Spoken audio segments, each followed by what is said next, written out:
What's up, guys? It's Cass from STONEMILL & Co. Welcome back to my YouTube channel. As always, if you are new here, don't forget to like and subscribe.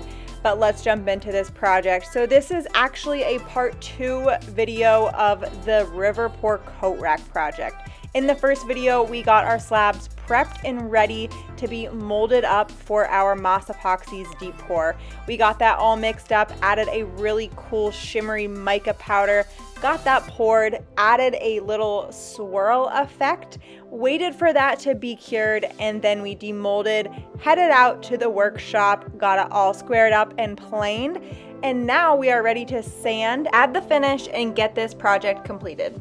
So let's jump into part 2 of this build.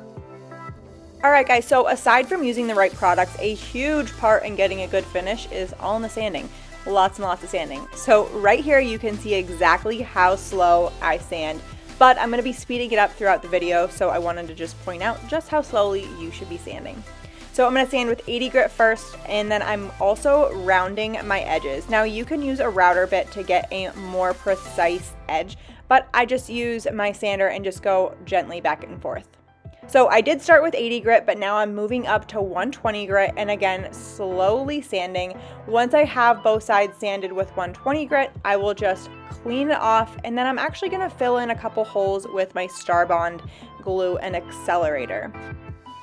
So again, I will start with the glue, and then I will come back and spray the accelerator. I'll wait about 30 seconds, and then I'll sand everything smooth. After I have everything smooth, I'm going to be moving up to 240 grit.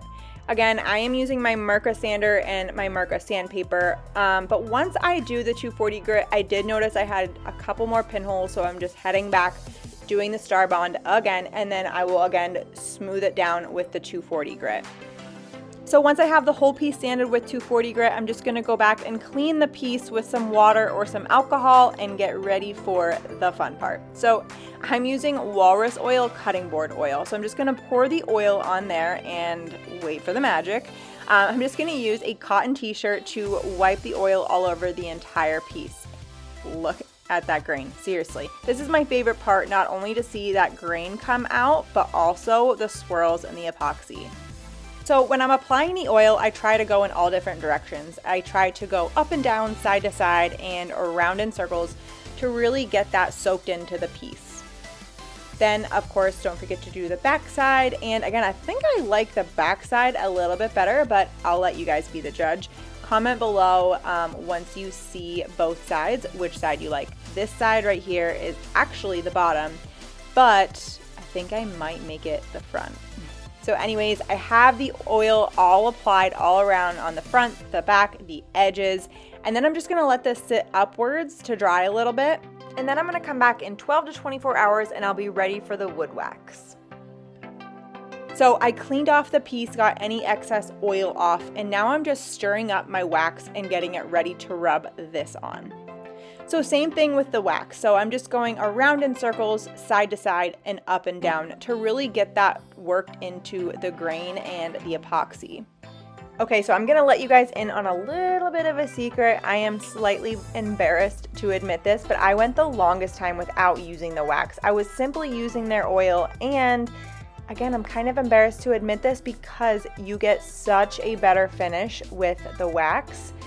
I'm just like appalled at myself that I went this long without it. But you'll just want to rub that on and then wait about 15 minutes and come back and then just wipe it off with a rag. But it's time for a little bit of a finishing touch before we add the coat rack. Okay, so by far my favorite part of owning a laser is being able to completely transform a piece by simply engraving something into it. So I decided to do that for this project and I'm obsessed. So the next step is attaching our hooks to our backer. So I went ahead and marked a center line in my piece and then lined the center hook up with that line. I'm also making sure it's evenly spaced from the bottom of the backer and marking my holes. Next, I'm just drilling some pilot holes with my drill bit, and then I'll go ahead and attach the screws and also the screw caps. Okay, so for the sake of time and the fact that I do not own the right bit, I'm just using some sawtooth hangers for this piece, but if you're hanging anything heavy on this, I do suggest getting a keyhole bit and a router to hang it that way.